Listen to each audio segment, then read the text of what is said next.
soki nde tolingi mboka toyokana bato nyonso ya Kongo tokosana lelo koswana tomipesa mpona ekolo.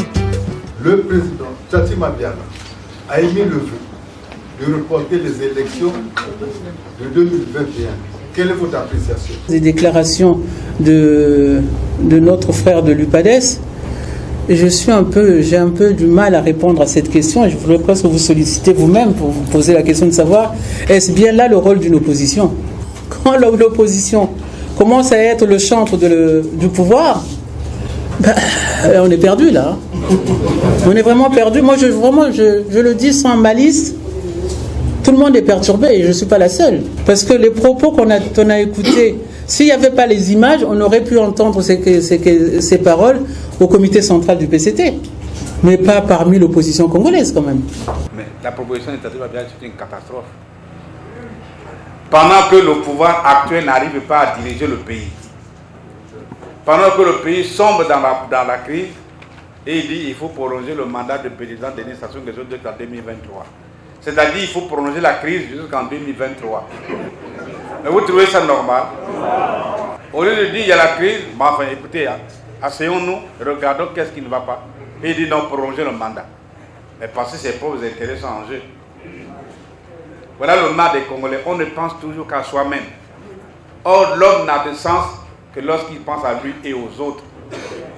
Un homme qui ne pense pas aux autres, ce n'est pas un homme qui vit. Et la politique n'est rien d'autre que ça. C'est les voies et moyens de gérer la cité. Mais la cité, c'est qui? C'est les autres. Et comment on peut faire une telle proposition? Et on est à la tête d'un parti. C'est très grave. Je ne sais pas ce que pensent les militants de son parti, mais c'est une catastrophe cette proposition de Tchati Mabiala. Mais enfin, écoutez, ça est sa proposition. On sait d'où ça vient.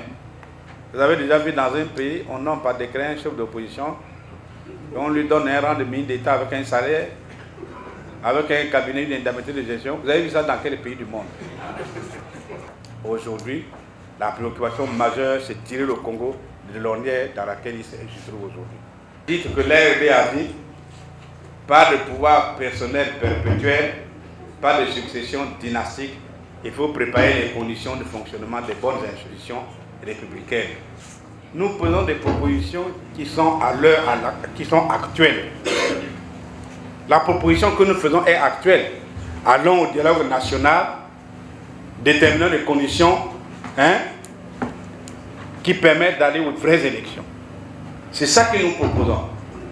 La seule force d'un parti politique, c'est son rapport avec le peuple. Lorsque le peuple est mobilisé sur des bases justes, ce peuple-là est invincible. Voilà pourquoi nous lançons l'appel. Mobilisons-nous. Nous voulons dans ce pays reconstruire le consensus national. Seul le consensus national donne la légitimité et la légalité à un fait politique. Alors pour reconstruire, il n'y a pas 36 solutions, il faut revenir à ce que nous proposons, le dialogue national inclusif.